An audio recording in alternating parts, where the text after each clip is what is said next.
Habang sila ay nasa gitna ng isang kakahuyan, ay nakita nila ang isang abandonadong sasakyan. Ay makikita na ang tila isang tao na nakaupo sa loob nito.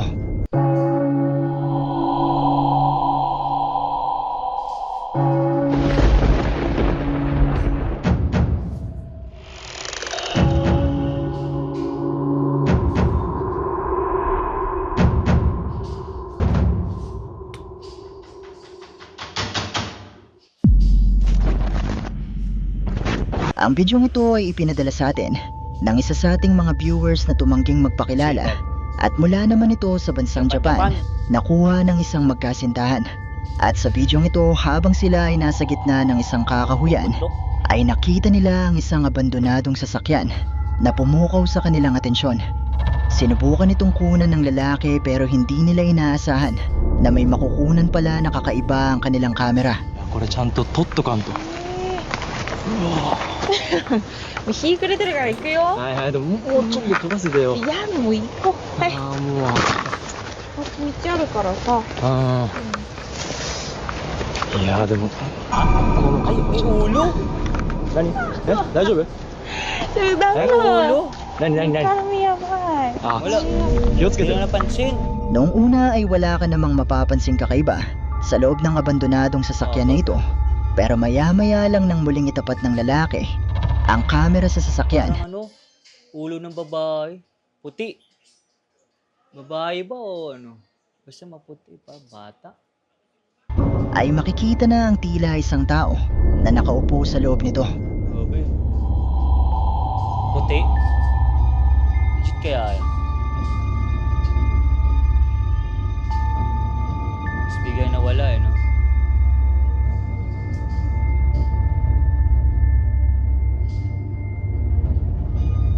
Hindi ito nakita ng magkasintahan ng mga oras na sila ay narito at nakita na lamang nila ito matapos nilang mapanood ang video.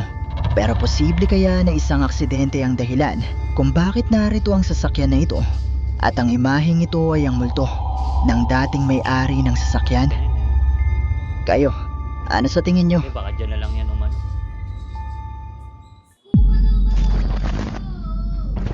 Ang bidyong ito ay mula kay TikTok user Travel with F na gumagawa ng mga content tungkol sa paglalakbay gamit ang kanyang camper van.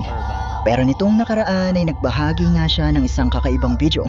Nakuha isang gabi habang ipinapakita niya ang kanyang bagong kabit na security camera. Narito ang video at pagmasdan mo ito ng mabuti. Semua penunggu yang ada di sini, Hai, hai, Bapak. mendekatlah, tunjukkan dirimu. 2024 pa. Buat semua yang ada di sini, buat semua penunggu yang ada di sini, mendekatlah, tunjukkan dirimu.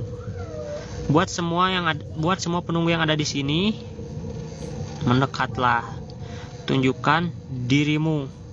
Buat semua penunggu yang ada di sini, tiba-tiba nggak bisa gerak. Buat semua penunggu yang ada di sini, gerak sendiri. Melek nggak? Ini kenapa ya? Buat semua penunggu yang ada di sini, tolong mendekat. Sumulpot.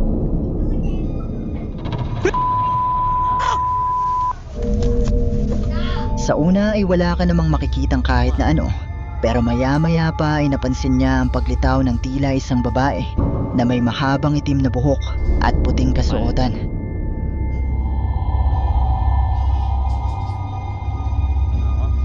Pag mga ganyan, parang ako niyan, lalabas ako niyan. Mas titignan ko talaga kung sino ba yan. Nakapalde. Babae pa, no? Pag lalaki yan, pas tayo dyan. Pero pag ganyan babae, labas tayo. Laban, tapang ka tao. Ha? Kinilabutan siya matapos niyang mapagtanto kung ano ang kanyang nakunan dahil may mga kwento sa lugar na ito na meron talagang babae na nagpapakita dito tuwing gabi. Pero posible nga kaya na isang multo ang nakunan niya nung gabing ito. Kayo na ang bahalang Pero humusga. ako niya, lalabas ako. Titignan ko yan. Babae. Wait, Subscribe nyo. napansin ko na Share, clips. 80% sa mga viewers ay hindi pa nakasubscribe dito sa ating channel. Subscribe nyo rin ako ha. Huwag nyo akong i-claim. Share, clips. Master, Jihu Maxi.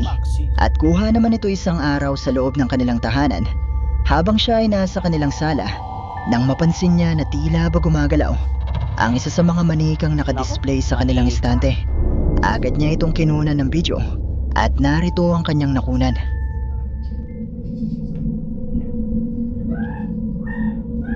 Manika?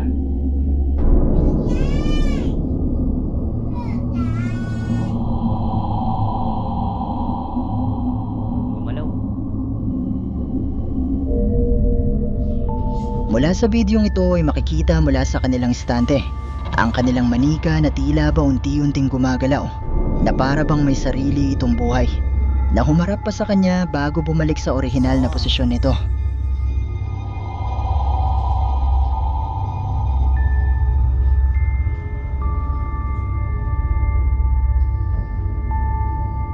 Ayon sa uploader ng videong ito, ay merong pihita ng manika para mapagalaw ito. Pero ang nakapagtataka dito ay wala namang humahawak o lumalapit sa manika. Kung kaya naman kinilabutan siya nang mapansin niya na gumagalaw ito. Pero posible nga kaya na haunted ang manikang ito? Malaya kayong i-comment sa Mga ibaba multo talaga mahilig sa manika. Yun ang gustong gusto nila eh. ang inyong mga opinyon.